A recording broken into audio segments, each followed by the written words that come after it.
ഉണ്ണിയമ്മേ കുമ്പടി വന്നു.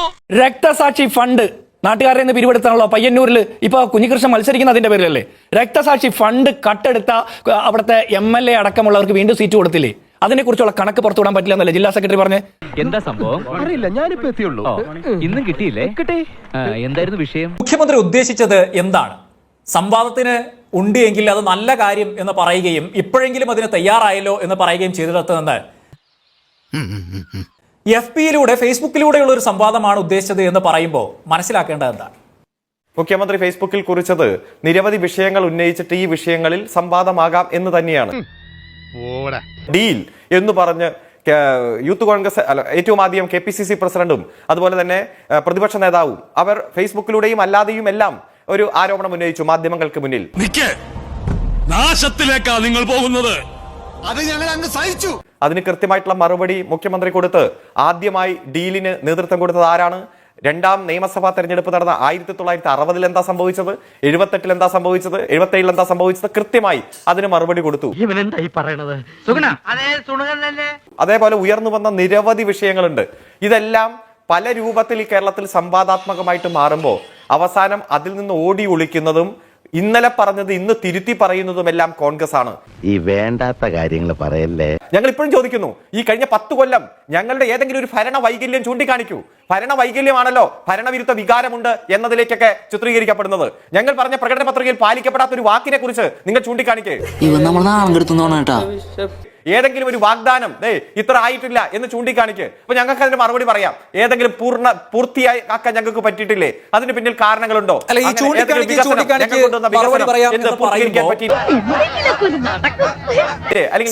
പോയിട്ടില്ല. സംവാദവും സ്വാഭാവികമായി ചോദ്യോത്തരമാകുന്നതിനെ നിങ്ങൾ സ്വാഗതം ചെയ്യുന്നു എന്നുള്ളതാണ് മനസ്സിലാക്കുന്നത്. എന്ന് വെച്ചാൽ നിങ്ങൾ എന്തെങ്കിലും കുറവുണ്ടോ ചൂണ്ടിക്കാണിക്കോ, നിങ്ങൾക്ക് എന്തെങ്കിലും ചോദിക്കാനുണ്ടോ, ഞങ്ങൾ പറയാം എന്ന് നിങ്ങൾ വില്ലിങ് ആകുകയാണ്. അതല്ല ഉദ്ദേശം. ഞാൻ ചോദിക്കുന്നത് ഇത് തന്നെയാണ് സംവാദം എന്നതുകൊണ്ട് ഉദ്ദേശിക്കുന്ന പ്രധാനപ്പെട്ട ഒരു സംഗതി എന്ന് പറയുന്നത്. അപ്പോൾ മുഖ്യമന്ത്രിയും അതിന് വില്ലിംഗ് ആണ്, തയ്യാറാണ് എന്നുള്ളതാണ് സാമാന്യ ജനം മനസ്സിലാക്കേണ്ടത്. ഇതൊരു നടക്ക് പോണ മാതിരില്ല. പക്ഷേ ഇവിടെ ഫേസ്ബുക്കിലൂടെയുള്ള ഒരു യുദ്ധം എന്ന് പറയുമ്പോൾ അതെന്താണ്? മുഖ്യമന്ത്രി ഒരു ഫേസ്ബുക്ക് പോസ്റ്റ് ഇടുന്നു, പിന്നീട് പ്രതിപക്ഷ നേതാവ് മറ്റൊരു ഫേസ്ബുക്ക് പോസ്റ്റ് ഇടുന്നു. ഇതിൽ ചില കാര്യങ്ങൾ മുഖ്യമന്ത്രിക്ക് പറയേണ്ടത് പറയുന്നു, അവിടെ ചില കാര്യങ്ങൾ പ്രതിപക്ഷ നേതാവിന് പറയേണ്ടത് പറയുന്നു.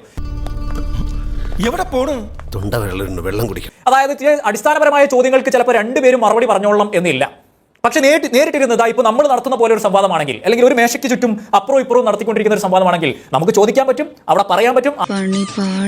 ആരെങ്കിലും നുണ പറയുന്നുണ്ടെങ്കിൽ കയ്യോടെ പിടിക്കാൻ പറ്റും, കയ്യോടെ ചോദിക്കാൻ പറ്റും. അപ്പൊ മുഖ്യമന്ത്രി അതിന് തയ്യാറാവുകയല്ലേ യഥാർത്ഥത്തിൽ? കോൺഫിഡൻസ് ഉണ്ടെങ്കിൽ, ആത്മവിശ്വാസം ഉണ്ടെങ്കിൽ ചെയ്യേണ്ടത്.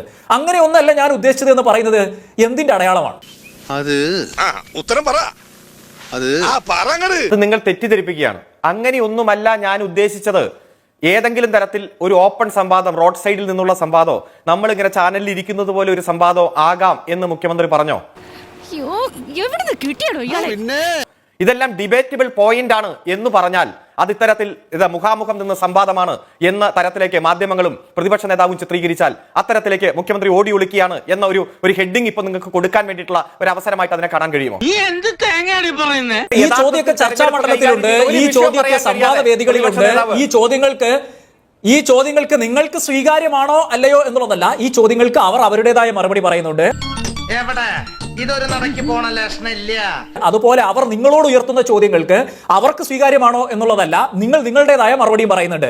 ഇത് നടക്കുന്നുണ്ട് നമ്മുടെ നാട്ടിൽ. അത് പല പ്ലാറ്റ്ഫോമുകളിൽ നടക്കുന്നുണ്ട്, ഇതുപോലെയുള്ള ചർച്ചാ വേദികളിൽ നടക്കുന്നുണ്ട്, സോഷ്യൽ മീഡിയയിൽ നടക്കുന്നുണ്ട്. അതൊന്നും എനിക്കറിയാൻ മേല.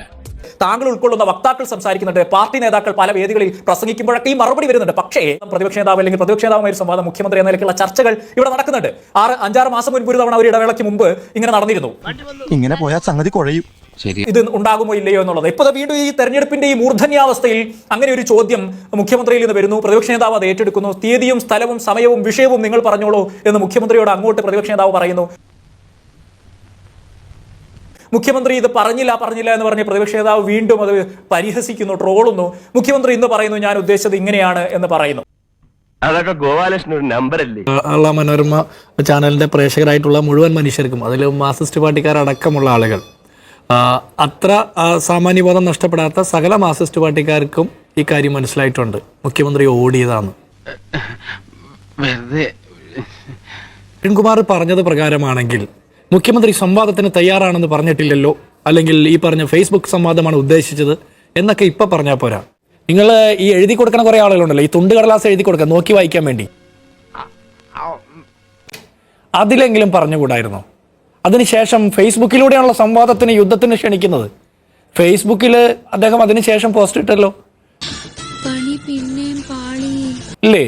അദ്ദേഹത്തിന് അപ്പോഴെങ്കിലും പറയാമല്ലോ, ഞാൻ ഫേസ്ബുക്കിലുള്ള പരിപാടി മാത്രമേ ഉള്ളൂ, ഞാൻ ഒറ്റയ്ക്ക് തള്ളിയിട്ട് പോകും, ബാക്കിയുള്ളവർ അതിന് മറുപടി പറഞ്ഞോ, വീണ്ടും ഞാൻ ഇങ്ങനെ കള്ളം പറഞ്ഞുകൊണ്ട് പോകും, ബാക്കിയുള്ളവർ മറുപടി പറഞ്ഞോ. അങ്ങനെ മുഖ്യമന്ത്രി പിണറായി വിജയന് കുറിപ്പ് എഴുതി കൊടുക്കുന്നവരുടെ കുറിപ്പ് നോക്കി വായിക്കാനല്ലാതെ സ്പോണ്ടേനിയസ് ആയിട്ട് പിണറായി വിജയൻ എപ്പോഴൊക്കെ മൈക്കിന് മുമ്പിൽ സംസാരിച്ചിട്ടുണ്ടോ അപ്പോഴൊക്കെ തനി ഗുണം കാണിക്കാറുണ്ട്.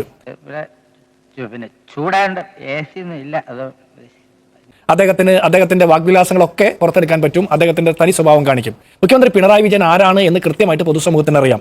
അപ്പോൾ അദ്ദേഹത്തിന്റെ ചില കുറവുകളെങ്കിലും മനസ്സിലാക്കിക്കൊണ്ട് ഈ വെല്ലുവിളിക്ക് നിൽക്കാതിരിക്കണം. ഒരു കയ്യബദ്ധം നാറ്റുകരുത്. ആർക്കും വലിയ ഓർമ്മയില്ലാത്ത ഒരു കാലത്തെക്കുറിച്ച് ബ്രണ്ണൻ കോളേജിന്റെ വരാന്തയിലെ ഊരിപ്പിടിച്ച വാളിനിടയിലൂടെ തോക്കിന്റെ മുമ്പിലൂടെ പ്രത്യേക ആക്ഷൻ കാണിച്ച് ക്യാറ്റ് വാക്ക് നടത്തിയതിന്റെ കഥയൊക്കെ പറഞ്ഞ് തള്ളിക്കൊണ്ട് നടക്കാനേ പറ്റുള്ളൂ. ഇങ്ങനെയാണെങ്കിൽ ഞാൻ കളിക്കല്ല, ഞാൻ നേരെ ചിറാപുഞ്ചിയിൽ പോയി മണം വിൽക്കാൻ പോണു. മനസ്സിലായില്ലേ? നമ്മൾ ആരും ആ കാലത്ത് ഉണ്ടായിരുന്നില്ല. ആ കാലത്ത് ഉണ്ടായിരുന്ന മനുഷ്യർക്ക് പോലും വലിയ ഓർമ്മയുണ്ടാവില്ല. പിണറായി വിജയൻ അവിടെ ഇതൊക്കെ നടത്തിയോന്ന് ആർക്കും വലിയ ഓർമ്മയുണ്ടാവില്ല. അദ്ദേഹത്തിന് മാത്രം അറിയാവുന്ന കാര്യം. ഇയാളെ പറയുന്ന നിനക്കില്ലേലും കേൾക്കുന്ന എനിക്കില്ലടാ ഒരു ചളുപ്പ്. ഈ തള്ളു കഥ കേൾക്കാനല്ല നമ്മൾ ഇരിക്കുന്നത്. ഒരു തെരഞ്ഞെടുപ്പ് ആസന്നമായിരിക്കുമ്പോൾ ഈ സർക്കാർ 10 വർഷം ഭരിച്ചിട്ട് 10 വർഷക്കാലത്തെ സർക്കാരിന്റെ വികസന നേട്ടങ്ങളുടെ ഇവര് പ്രോഗ്രസ് കാർഡ് എന്നൊക്കെ കുറച്ചു കാലം മുമ്പ് പറഞ്ഞേ. ആര് പറഞ്ഞു? എപ്പ പറഞ്ഞു? ഞാൻ പറഞ്ഞിട്ടില്ല. ആ പ്രോഗ്രസ് കാർഡ് ഇങ്ങ് പുറത്തെടുത്ത് വെക്കണം. ഓരോന്നോരോന്നായിട്ട് നമുക്ക് പരിശോധിക്കാം. ഇപ്പൊ ലൈഫ് മിഷന്റെ വീടുകളുടെ എണ്ണത്തെ കുറിച്ച് പറയുന്നുണ്ട്. അപ്പൊ ഉമ്മൻചാണ്ടി സർക്കാരിന്റെ കാലത്ത് 4,58,976 വീടുകൾ പണിതു 5 കൊല്ലം കൊണ്ട്. ബുദ്ധനാണ് സത്യം. ഞാൻ ആ വ്യാളി തലതല്ലി ചാവും. പിണറായി വിജയൻ സർക്കാർ 10 കൊല്ലം കൊണ്ട് 5 ലക്ഷത്തോളം വീടുകൾ പണിതുള്ളൂ. അപ്പോഴും 6,04,000 അപേക്ഷ കിട്ടിയതിൽ 5 ലക്ഷം വീട് പൂർത്തീകരിച്ചപ്പോൾ 1,04,000 വീടുകൾ പൂർത്തീകരിക്കാതെ കിടക്കുമ്പോഴാണ് 10,000 മനുഷ്യർക്ക് വീട് വെക്കാനുള്ള പണം കൊണ്ട് ഈ സർക്കാർ ദൂർത്ത് നടത്തുന്നത്.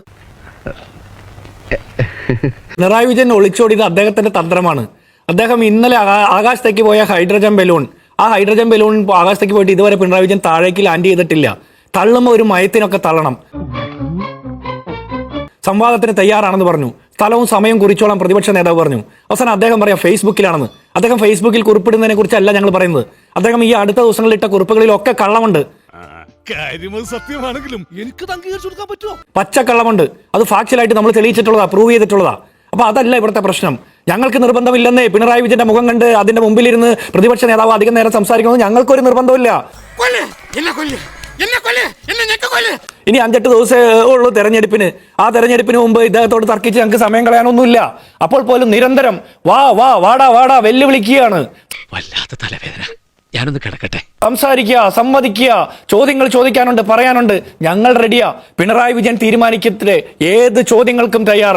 ഏത് ചോദ്യങ്ങളും വേണമെങ്കിൽ ചോദിച്ചോ. വീട്ടിൽ പോയി ചോദിക്കാൻ പറയൂല പ്രതിപക്ഷ നേതാവ്. കിട്ടിയ മുതലും പലിശ ചേർത്ത് കിട്ടി.